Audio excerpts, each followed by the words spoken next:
اسلامی سال کا 12واں اور آخری مہینہ ذی الحج کا مہینہ ہے۔ اس مہینے میں اسلام کا مبارک اور بنیادی ارکان حج ادا کیا جاتا ہے، اس لیے اس مہینے کو حج کا مہینہ یعنی ذی الحج کا مہینہ کہا جاتا ہے۔ حج ارکان اسلام میں سے ایک بنیادی رکن اور اہم عبادت ہے۔ اس فریضے کی ادائیگی کے لیے ہر سال لاکھوں مسلمان ایک ہی لباس میں رنگ اور نسل کے فرق کو مٹا کر سرزمین حرم پر اکٹھا ہوتے ہیں، جن کے اتفاق اور اتحاد کا نظارہ دیکھ کر پوری دنیا حیرت زدہ ہو جاتی ہے۔ مفکر اسلام حضرت علامہ اقبال اس نقشے کو یوں کھینچتے ہیں: ایک ہی صف میں کھڑے ہو گئے محمود و ایاز، نہ کوئی بندہ رہا نہ کوئی بندہ نواز۔ 2019 میں تقریباً 2.5 ملین لوگوں نے ایک ساتھ حج کے فریضے کو انجام دیا تھا۔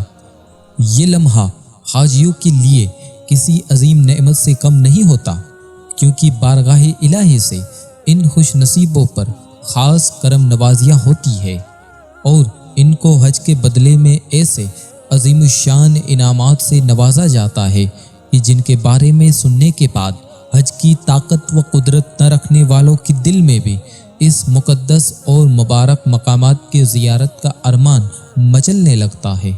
حج کی حکمتوں میں سے ایک حکمت یہ بھی ہے کہ حج کا منظر ہمیں موت کے منظر کی یاد دلا دیتا ہے۔ آدمی جس وقت گھر سے نکلتا ہے تو تمام عزیزوں و رشتہ دار، دوست اور گھر والے اور اپنا وطن ایک ہی بار میں چھوڑ کر اس ملک سے گویا کہ اس عالم سے نکل کر دوسرے عالم کے سفر پر روانہ ہو جاتا ہے۔ جن چیزوں کے ساتھ اسے محبت تھی، اسے لگاؤ تھا، وہ کاروبار اور وہ دوستوں کی محفل، سب اسی وقت اس سے چھوٹ رہا ہے، جیسا کہ مرنے کے وقت ان سب چیزوں کو خیرآباد کرنا پڑتا ہے۔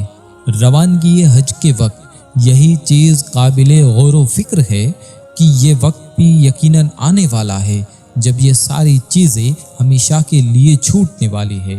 اس کے بعد اپنی سواری پر سوار ہونا اگر غور سے دیکھا جائے تو جنازے پر سوار ہونے کی یاد دلاتا ہے۔